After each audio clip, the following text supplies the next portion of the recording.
Intuitive Thoughts for March 9th, 2026. I got a bunch for you.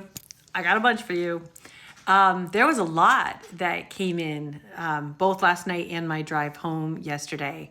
Last night I had something happen that doesn't usually happen. Now I tell you all the time that I have dreams where I'm other people. That's a common thing. But I don't have dreams where I know what my name is. That was kind of cool. I was a young female. I think I had long blonde hair, like much longer than my hair. I have really lousy hair. This was nice, long blonde hair. The last name, I believe, was either Killins, Killins, or Killians, Killians. The first initial may be an S. And there was something to do with white binders. That she was looking for her white, or I was looking for my white binder. And I was looking at all these different places where I may have misplaced it.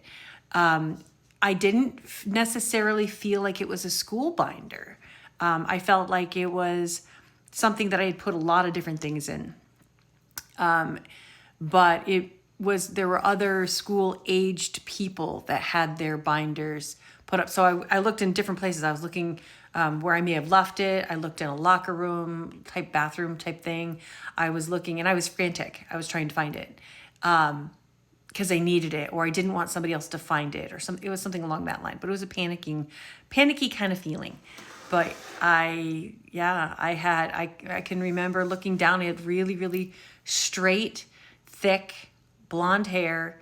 I was young, like maybe a teenager, early 20s kind of age. They were white binders with our names on the edges. And I was asking there was a person who was in charge of the binders, and I was trying to ask them, please look again. This is my name. It'll be on the binder. It was, I don't know what it's going to mean, but it felt urgent and it felt important. I also had something that has to do with a very large hospital.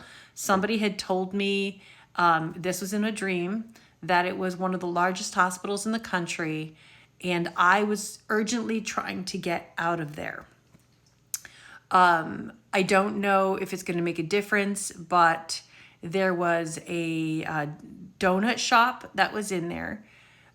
There was also a restaurant that was behind an escalator, and right next to the restaurant were the restrooms. So I remember waiting for somebody to come out of the restrooms. And while I was waiting, I went to the donut shop and picked up some donuts. And there may be something about the donuts. This might be a clue as to where this is, but they were donuts, but they put them in, instead of putting them in a box, would put them into like this tray, like this plastic-ish tray. And then they'd pour like a glaze type, something over the top of them, just before they sold them. It'd be like they'd warm up this glaze that reminded me of when you heat up condensed milk. But it was a glaze. And they had and I was waiting for this person to come out of the bathroom because I really wanted to get out of there. I didn't want to be there anymore, but I was picking up this dozen donuts for whatever reason. And just before you checked out, they would pour this hot glaze over it. And I remember thinking to myself, oh, aren't they going to get soggy? Because it's like this wet glaze. And the lady said, well, that's the point. I don't know if that's a territorial thing, if that might tell people where this hospital is. But I was urgently trying to get away from this hospital. I felt like I was in a dangerous place. So that's it. That's what I got for you for now. There's a couple more things, but I'm at 4 minutes already. So I'll try and do another one later. Bye.